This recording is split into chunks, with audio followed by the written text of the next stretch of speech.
In today's video, I want to take a look at every mark of contact, which is explained beautifully in the Legends book, Star Wars Jedi vs. Sith, The Essential Guide to the Force. It is told in first person by the Sword Master of the Jedi Order, Jedi Master Syndralic.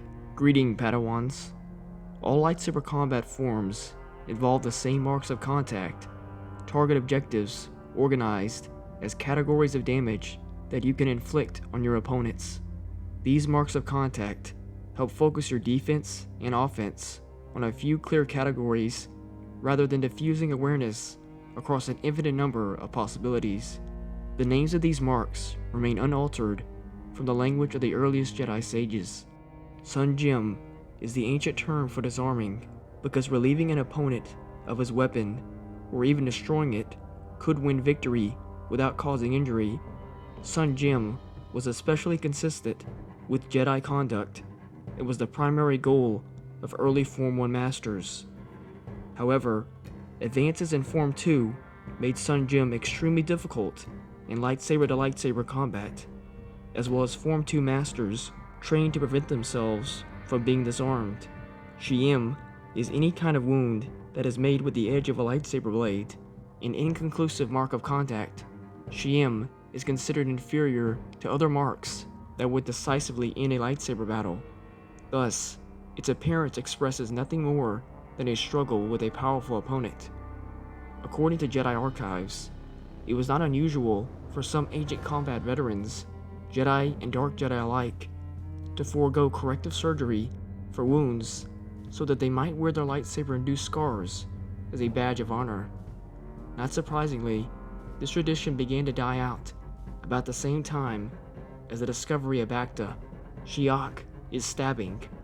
Jedi tradition holds that Shiak is an honorable method of inflicting serious injury because it causes the least visible injury to the opponent's body.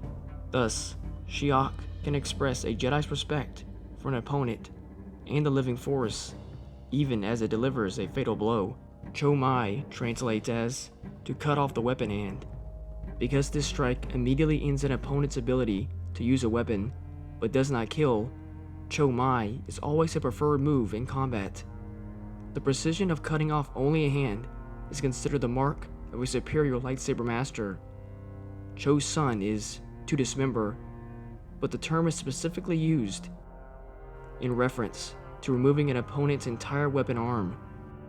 This move lacks the precision and elegance of Cho Mai, but Cho Sun is the move most often necessary in the heat of conflict or where no chances can be taken. Cho Mok translates as to otherwise maim, targeting legs, limbs, or appendages that would disable your opponent completely. Although emergency situations may sometimes leave you with few options, I discourage Cho Mok unless you have an essential comprehension of your opponent's physiology. Obviously, it is crucial that you know the location of vital organs before you strike with your lightsaber. Sai Cha comes from the ancient words for separate and head, and as you might expect, it describes the act of using a lightsaber to behead an opponent.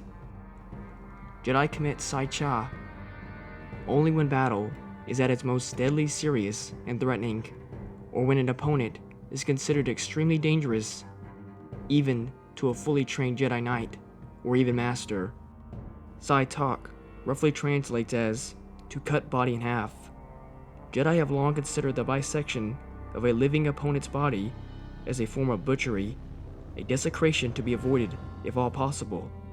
Sai Tak represents a potentially Sith-like desire to destroy one's enemy, whereas the Jedi goal in combat is an inner focus on defeating the danger of opponents, not striking with hate or wishing utter destruction upon them. Sai Tak is usually only used against enemy droids. Should a Jedi hesitate to use Sai Tak to kill a Sith Lord? An interesting question, and one you might better direct to Obi-Wan Kenobi, who used Sai Tak to kill the Sith Lord Darth Maul on Naboo. But because he is not present, I shall take it upon myself to answer the question.